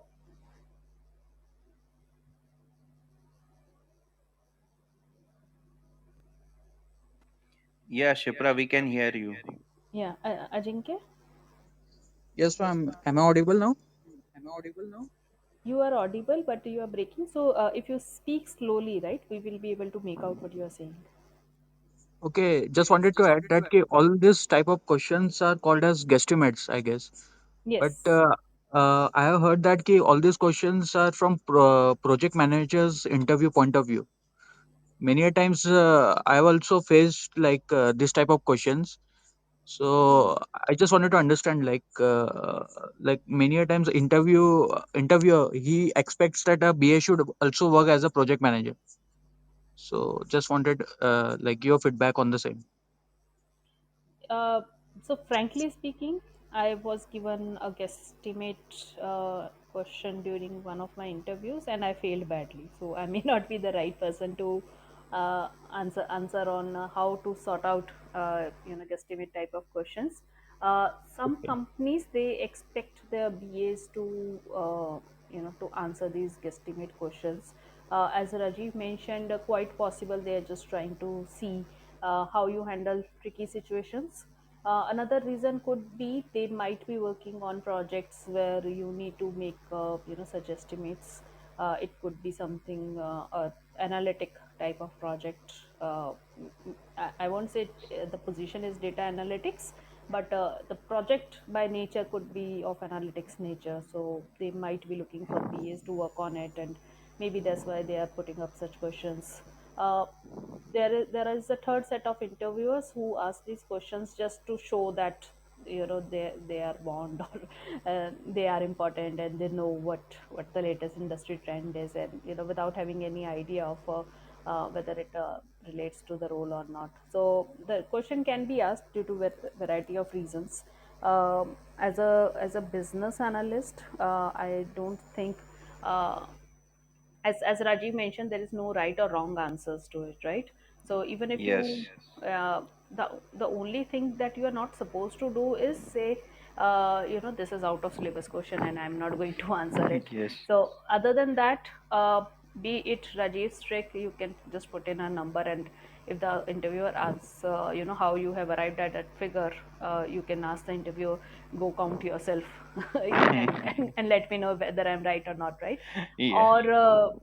Or you can say that, as Raji mentioned, there is this particular area, so you can try working it out. Say that I see 2 crores in my house, and my house is in so many square meter area, and then I can see the total area within the city online on Google, and this is this much. So if I see 2 crores in that much area, in the total area, I'll see double the crores, something like that. You can try to work it out. There could be guesstimate techniques available online which you can go through if you are expecting such questions.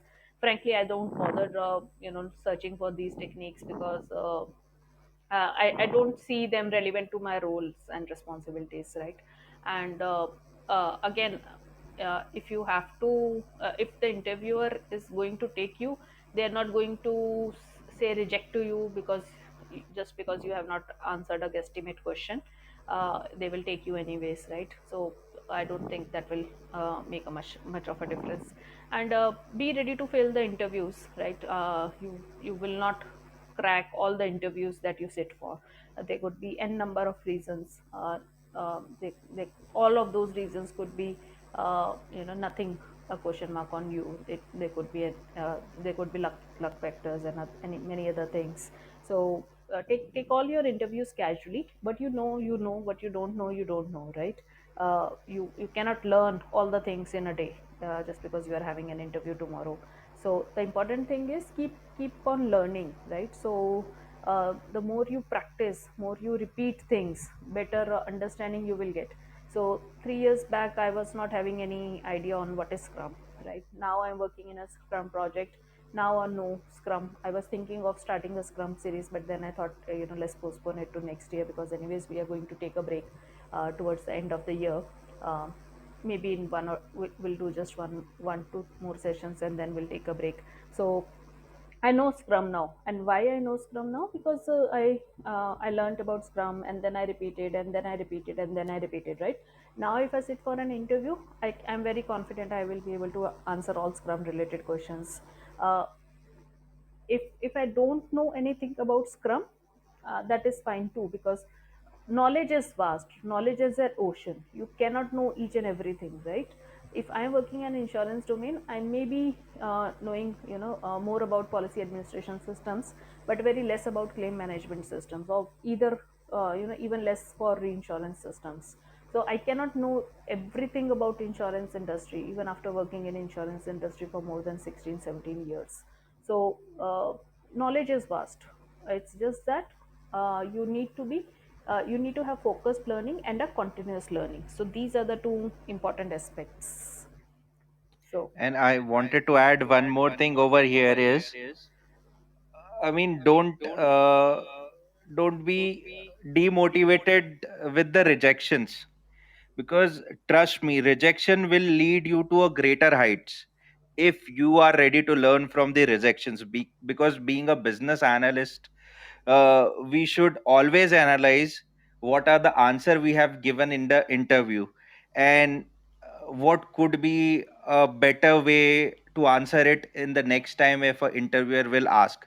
The more thought process you put in, the more clear your mind will get, and you'll able to enjoy the process. So I mean, literally, we being a human being, we are very reluctant to accept the rejections. But when you start accepting the rejections and start giving it a rational thought, they'll play a very vital role in your success everywhere. So this is based on my personal experience. right, Rajiv. So I've seen people who say that, I'll prepare for the interview and then I'll attend the interview, right? So you never know. The industry may Yes. go down and they stop giving you calls by the time you study for it, right? It could have happened other way as well. The industry is up right now. You are not giving interviews and you are losing on that opportunity just because you want to give yourself time. And I'm not sure if you have not, if let's say if you are working for 3 years as a business analyst, right? Why do you think that you will be able to learn everything about business analysis in just 3 weeks or 3 months when you have not learned about it in 3 years, right? If you have learned about it in 3 years, then what extra you can learn? Maybe you can brush up some of your concepts, but you can at least float your resume around and you can start getting your interview calls, and you can learn in parallel to that, right? While you are waiting for something to happen, or even preparing resume. If you really want to change your job, then just prepare your resume and start giving interviews, and don't think that you will clear all of your interviews, right?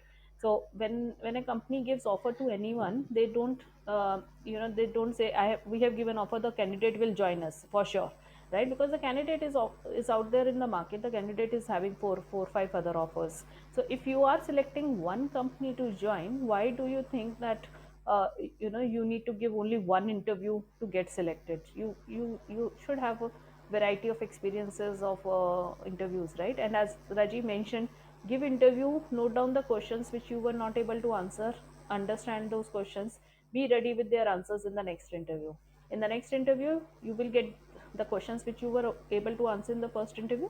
You will get questions which you were not able to answer in the first interview, and now you know the answer because you have study for it. and then you will get new set of questions which you were not able to answer in the last interview, right? So in this interview, so it adds on to your learning, right? And by the time you are giving 10th to 15th interview, you'll know everything which people are asking these days. So think of it as a learning exercise. Just think of it as uh, what I'll say, Yeah. The thought something to process be, is, yeah, yeah, the thought something, process is important. Yeah, yeah, Shipra, you go ahead, please. yeah, some think of it as a learning exercise only, right? Don't feel demotivated if you are not getting selected. Think of it as something that you will fail for sure, but not to be too negative about it, for of course, but you know uh, give yourself some time. I know it is it could be important for many people to secure a job and on time, and there may be family pressures, there may be financial pressures, but no pressure is important than your health and your mental well-being. Yes, absolutely right. And there may be times that you are not having the best version of yourself.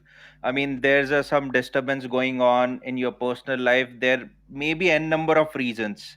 So accept them, and I mean, if you got rejected, that's absolutely fine. I mean, it's not a kind of shame or anything. I mean, I I'll tell you my experience. I got rejected in 22 interviews before got selected to one of my jobs. So I mean, there's no harm in giving interview and no harm in getting rejected. The only thing is important, are you learning from it or not? If you don't learn from it, you'll get demotivated for sure. Because see, there's a difference between, if you are a person who are 3 years who is having 3 years of experience, and there's another person who is sitting in for the same interview who is having 5+ years of experience. So there is a knowledge gap, there is a, I mean, implementation gap, there's everything will be there. But don't get demotivated. Try to learn from the things, or try to learn from questions which you are not able to answer. I mean, we cannot I mean, in our school time we always try to go by first, second, third, fourth, fifth, sixth, and till the 10th you are not able to answer. I mean, we cannot I mean, in our school time we always try to go by first, second, third, fourth, fifth, sixth, and till the 10th. We cannot go like first, second, third, and then seventh. So you cannot bypass the process. It's a process, and take it as it is. I mean, if you have that much experience, accept your reality and work on it, and don't make irrational comparisons. If you compare yourself, I mean, I have seen people who compare themselves based on the packages. Oh, I have seen one person who is earning as a BA that much, and I'm earning pennies. So, I mean, you got demotivated. I mean, the world is so unfair to me, and this and that. No, check with him what extra he is carrying. That is the reason he may be getting extra amount or extra edge over the others. So, don't make comparison before analyzing the situation or analyzing the people around you completely. So, I mean, Yeah. it's really important. Yes, right, Rajiv. And there will be factors which are beyond your control, right? So once I cleared the technical round, and the recruiter or the consultant who forwarded my resume said that I have shared 10 people's resume, and only you have got selected in the technical round, right? So you are selected for sure. That's what she told me. And then I went for the managerial round, and the manager was the person with whom I have worked with previously, right? So he knew me personally, and he was like, okay, yeah, sure. And then the opening got closed. So that was a factor which was beyond anyone's control. So I was pretty confident that I will get the letter from this company. I cleared the technical round out of 10 people. I knew the person, and he confirmed to me that yes, he's going to release the offer. The person was like, I'm not going to take your interview, right? Because I know how you have worked, and I know that you got promoted within 1.5 years, and I was there, in those discussions, and I know how good you are. So, and I was very confident that I'm getting the offer letter in a day or two, and then the opening got closed. So there will be factors which are beyond your control. Uh, so. Uh, it could be luck also, right? I have seen cases where people say that my cousin or my friend is a business analyst and earning more than me, so that's why I want to become a business analyst. And I always go back to them and I say that, do you know the skills that are required for a business analyst? Do you possess those skills? If you are you interested in this job? Money is not everything, right? After a while you start earning a lot, and then you realize that you are not enjoying your job. Then what good it will be? You are going to work for another 30 40 years. Can you spend that long period of time doing something which you don't like, or which you are not interested in? uh, if if you, let's say, if you are a developer or if you are a tester, right, and you're very good in your job, you possess the skills that are required, and then you switch over to BA just because someone is a BA and they're earning a lot, or you think that a BA earns a lot, and because of XYZ reason you switch to BA, and BA needs communication skill, and you are not a good communicator. You cannot talk to the clients. You will definitely fail there, right? Because your skill set is not a match. So your skill set and your interest are two key important points that you should think about while deciding to switch over to another profile. So so yeah, and of course be ready to lose out on any experience that you may have as a developer or a tester. Be ready to get rejections initially. Why will anyone bet on you uh, unless you prove them within 1 hour or so? So it becomes quite tricky sometimes. Okay. Yeah. So in the interest of time, I think we are close to our. We have overshooted by 6 minutes already, and we are close to the end of our session. Uh, we can extend for another 5 minutes or so in case anyone has any queries. Feel free to join us on stage. Otherwise, you can also reserve your queries, and I'll be keeping an open house next week, and we'll go through all the queries. There have been some queries which I have received personally. There were some queries which we parked today, so we'll try to take up those queries and share our experiences with you, and let's see if we can help you out in any way. And I can see that there are few people who are new to Clubhouse. So just to give them an idea, so we host these Clubhouse sessions every Saturday at 9:30 p.m. IST. So if you are new, if you have joined us for the first time, do join us in the upcoming sessions as well. Join us on the BA Clubhouse group. You also need to join us on the BA Club Telegram group, and we also have Business Analysis Knowledge Forum group, which is a strong community of 7500 plus business analysts. So any queries you have, you can post on Business Analysis Knowledge Forum group, and me or other admins or someone in the group will answer your queries. In case you want to be a speaker like Rajiv has joined us today, do let me know, and I'll host a session for you on the topic of your choice. The topic just needs to be related to business analysis or any of the domains which you work in. And yeah, the BA Club Telegram group, I share the link of upcoming sessions there. If you have any queries, you can post it there as well for reaching out to me. The link for the clubs is in the description. So at the top of the screen, you can see the BA Club. If you click on it, it will take you to the club description page, and in the club description page, we have these links. So you can join us, and I hope uh, you liked the discussion today, and I hope that you will join us again as well. I will like to thank Rajiv for sharing his views, for giving his time, uh, mainly for taking the initiative to come to me and say that Shipra, I want to take a topic, right? And this is the kind of spirit I'm looking for everyone. This is a club. This is not just one-way communication of information, right? So we all are here to share our experiences and learn from each other. So do join us as speaker. Rajiv, I hope you will join us again on another topic someday. And Absolutely, I will. And yeah, I just wanted to thank you and everyone who taken part in this session.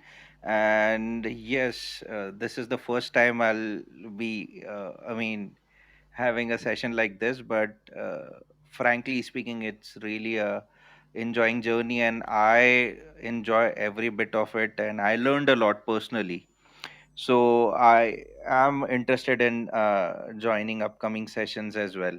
So yeah. once again, thank you so much for having me here.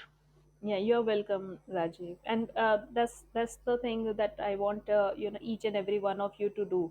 Come on stage, share your experiences, and while when you take up a topic, right, you tend to prepare for a topic, and you learn more about the topic. You search, you research, and Rajiv has already mentioned how research is very important for a business analyst.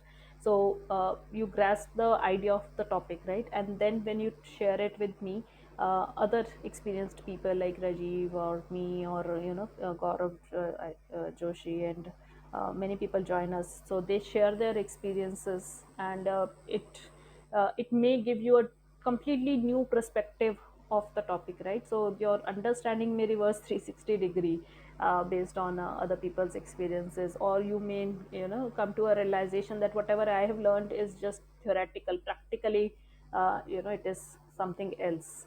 So even if you don't know anything about a topic, just choose a topic, come on stage. It gives you a very good opportunity to open up or work out on your communication skills. You get rid of the stage fear. You get rid of the fear of talking to the clients. So it improves you a lot, and you will see how much improvement you see in yourself. At least I see a lot of improvement in myself when I'm conducting all these sessions from last one year. It's been more than 1 year now, but yeah, it's a really it's a really great experience and a great learning opportunity. Do make use of this opportunity and join us. So yeah, before we close the room, just let me know if you enjoyed the session, if it was a good learning for you, um, if you'd like to say anything. And of course, thanks a lot to Rajiv and other people who are with us on stage and in audience as well. So, any last words from anyone before we close the room? So thank you, Raju and Shivra. It was really a very enriching, yeah, enriching to hear you both. Like all the experiences were very helpful. So actually, I'm new to this business analyst role, so it is very helpful for like people like me who are new to this domain. Thank Yeah. you. Yeah. You're welcome, Ajinkya. And believe me, you will learn a lot. Only thing that you need to do is be consistent, right? Join us regularly on in these sessions, because So definitely. the moment you skip one session, right, next week you'll tend to start forgetting about it. So you can, people do a lot of things, and then they think that it is very helpful to them, but then they don't follow up. They don't become consistent. I'll just take a simple day-to-day example. You purchase a new hair oil, and the hair, you have heard very good reviews about the hair oil, and you know that oil is going to help you grow grow new hair, right? But then you don't apply it. It just sits in your dressing table. So there is no benefit you will receive just by purchasing it, right? So you need to take the effort of applying it on your hair in order to get the benefits. So very very crude example, very random example, but yeah, the idea is you need to Yes. work on anything that you need to learn, or Sure. uh, So definitely, definitely. yeah, Yeah, consistency is the key. I mean, in short, I can say. yeah. And indeed, not you, Ajinkya, being an experienced BA, I also learned a lot of things. So, I mean, there's no end to learn things. And you can learn from anyone. I mean, Yes, it's not correct. like that if you are experienced, you cannot learn from fresher. I mean, it's just the willingness to learn. You can learn from a child as well. So you have to be with open Open. minded approach whenever you are sitting or whenever you are listening to anything. So I mean, I have seen this. If you are an active listener, you gain a lot of experience, you will get a lot of insights, and you'll learn a lot of things. So being an active listener is also a really important trait a business analyst should have. Sure, definitely. I'll join each and every session from future. Yeah, thanks, Correct. Ajinkya. Hoping to Thank you. see you soon. Okay then. So let me take this chance to say good night and bye to everyone. I hope we'll see you again next time. And thanks for joining us for today. Thanks Thank everyone. you. Thank you. Thank you, everyone. Thank you. Thank you very much. Thanks. Bye. Good night.